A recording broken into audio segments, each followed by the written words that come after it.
Hi there. Hi there! Hi there, Hi there.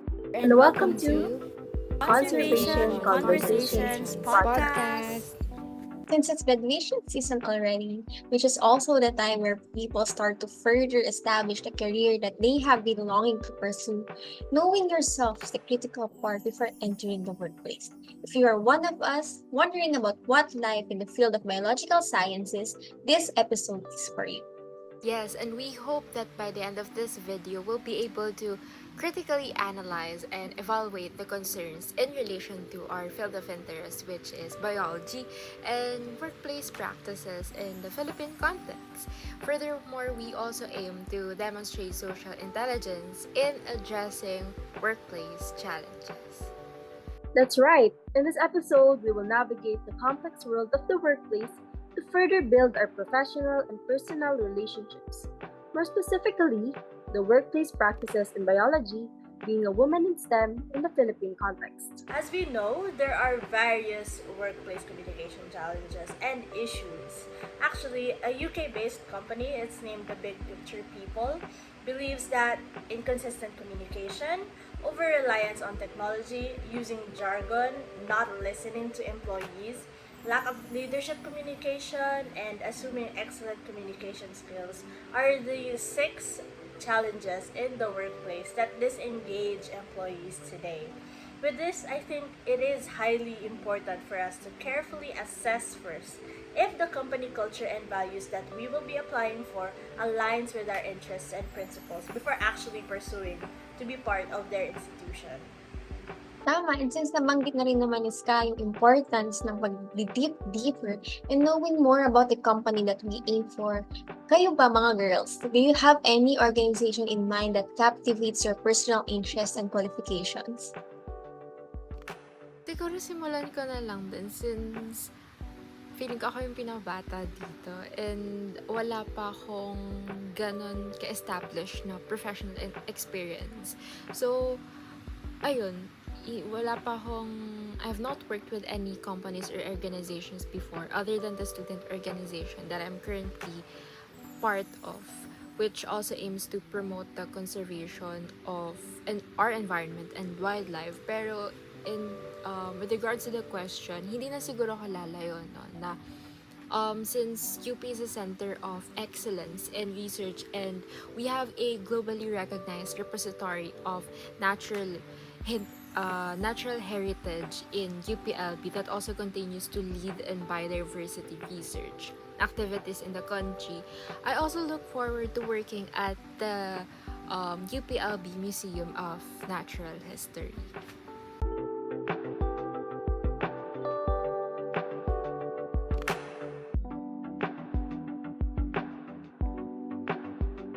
Speaking of UPLB MNH, actually, I've been volunteering sa MNH since last year. And based sa experience ko, immediately, when they onboard you, they're very open about who they are, what they do, what they expect you to do, ganon. I remember when I got accepted as a volunteer, they asked me to come into the office, and I was so nervous, pero sobrang welcoming nila. Talagang, immediately na makikilala mo si Kuya Dex, si Ate Frances, si Ate Julian, and of course si Kuya Flor.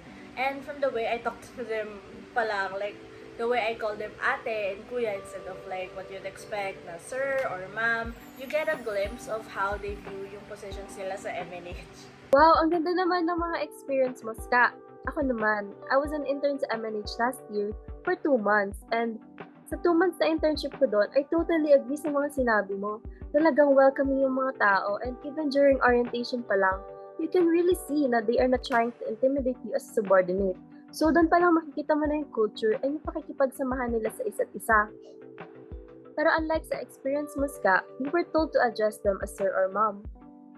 Maybe because mas formal naman talaga ang internship compared sa volunteering. Kasi diba sa internship, it's like you're working na. Pero yung tawag nila sa isa't isa, kagaya ng sabi mo, ay ate at kuya lang din.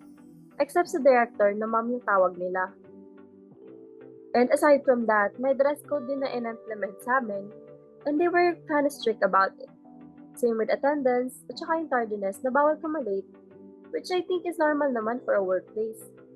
Specific din sila and straightforward when it comes to work quality and efficiency sa aming mga interns na nakatulong din naman as it made me learn new things quickly. Ayun, so siguro sa akin, I will share na lang din since Siska and RC have gained a working experience na sa UPLB-MNH. Gusto ko lang i-relate yung experience ko nung nag-intern ako sa Aquatic Zoology Research Lab or AZRL. So parehas kasi na very welcoming din ng mga tao doon as in to the point na parang hindi mo talaga mafe-feel na parang superior mo sila. Tapos, hindi sila very strict, super approachable nila, which is para sa akin very surprising kasi nga, nandun ako for internship. So, ang ina-expect ko, medyo magiging strict sila sa amin, medyo marami ipapagawa.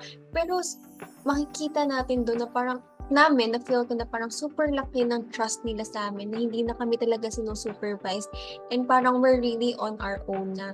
Tapos, kailangan lang namin sila i-approach kapag meron kami clarifications, mga questions. Pero aside from that, hinahayaan na talaga nila kaming mag-isa.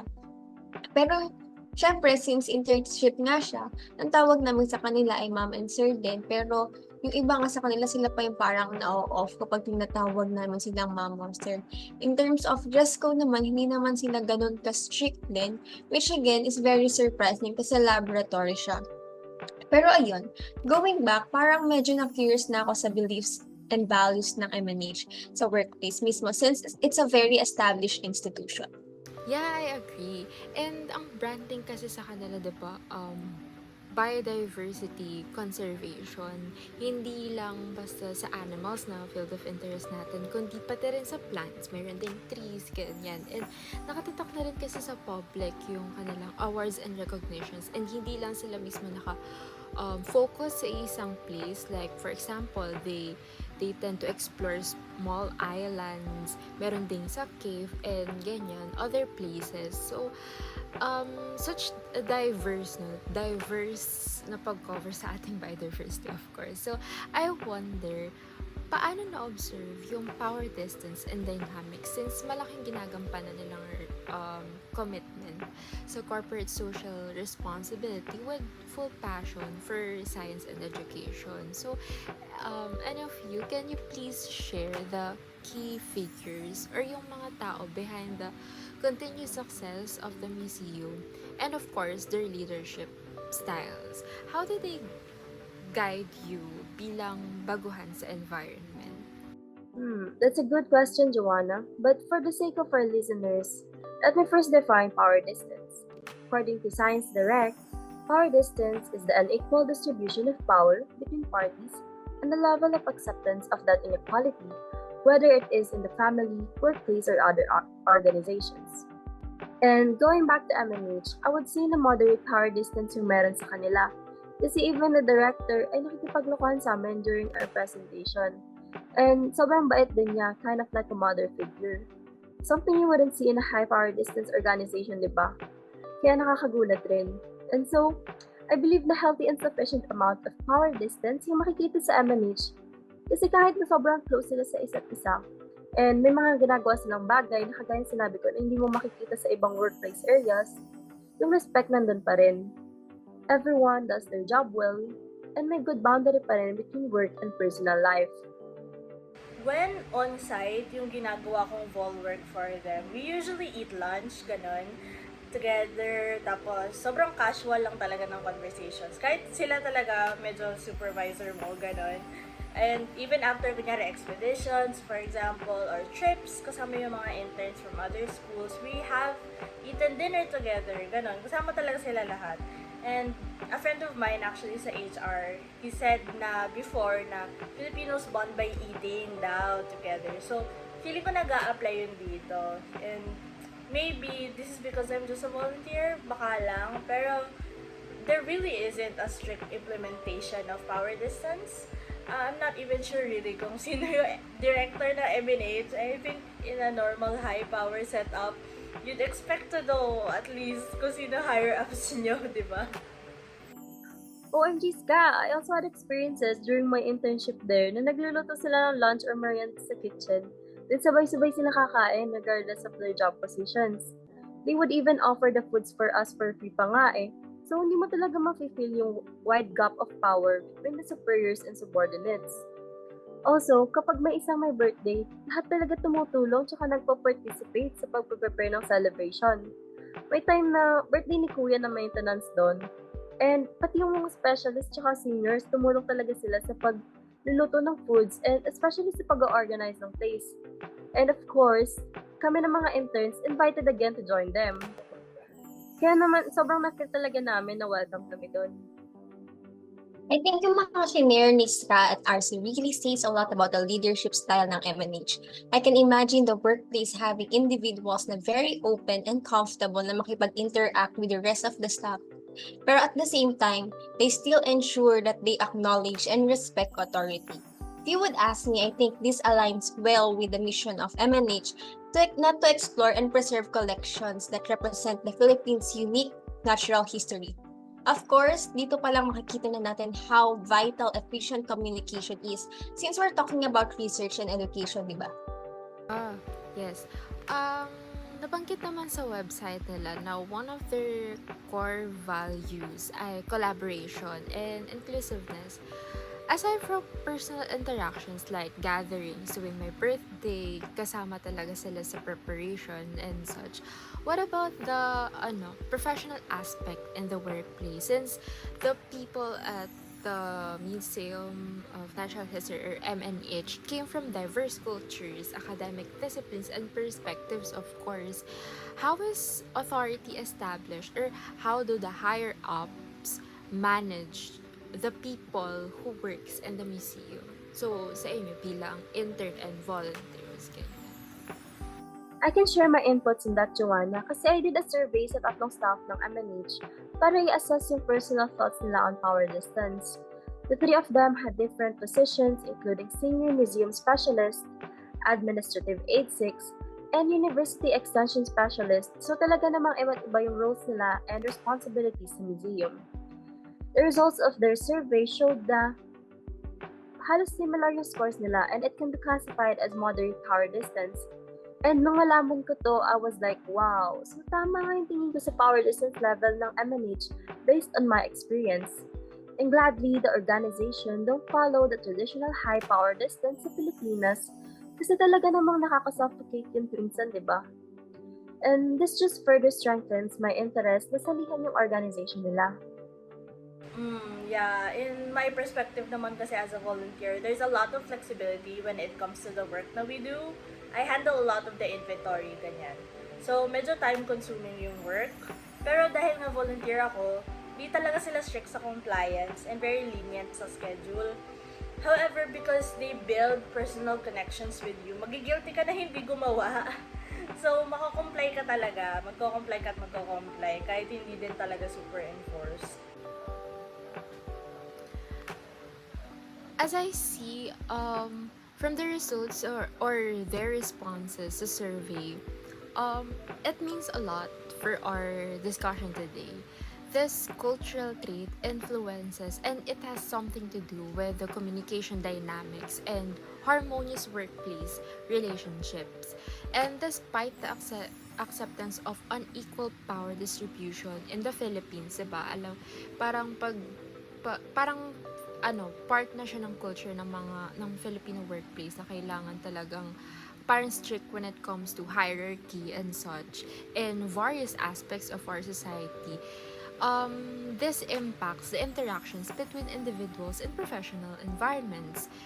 And with our discussion about UPLB MNH, kasabay din ng goal nilang modernization ang pag-iwan sa traditional power distance between the person with high titles to interns and volunteers. Kaya I believe it really means a lot sa pagbabago ng landscape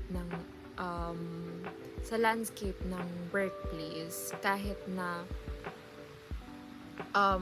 ang focus ay let's say biological sciences, ganun, diba? And I'm sure hindi lang ikaw, marami rin sa ating mga viewers ang sigurado akong na-inspired din with today's discussion. At this point, I would like to thank you guys for sharing your insights and experiences, and thank you everyone for joining us today in this episode. We hope this discussion has provided valuable insights and encouraged you guys to really take the time to know which organization best fits you. It's reassuring to know that there are institutions like MNH that provide a nurturing and empowering environment, especially for those of us na mag-uumpisa pa lang sa careers natin. Like, for example, ako, hindi pa kasi ako, di ba, like I've said earlier, hindi pa ako nakakapag-intern sa ganyan. Wala pang professional background. And next mid-year pa lang ako mag-take ng 198 para sa practicum. And with that, this conversation has certainly inspired me to look forward to future opportunities and to approach them with confidence and enthusiasm. And I'm sure hindi lang ikaw, marami rin sa ating mga viewers ang sigurado akong na-inspired din with today's discussion. At this point, I would like to thank you guys for sharing your insights and experiences, and thank you everyone for joining us today in this episode. We hope this discussion has provided valuable insights and encouraged you guys to really take the time to know which organization best fits you. Once again, I'm RC. I'm Ska. I'm Shelly. And I'm Joanna of Conservation Conversations Podcast. Till our next episode. Bye!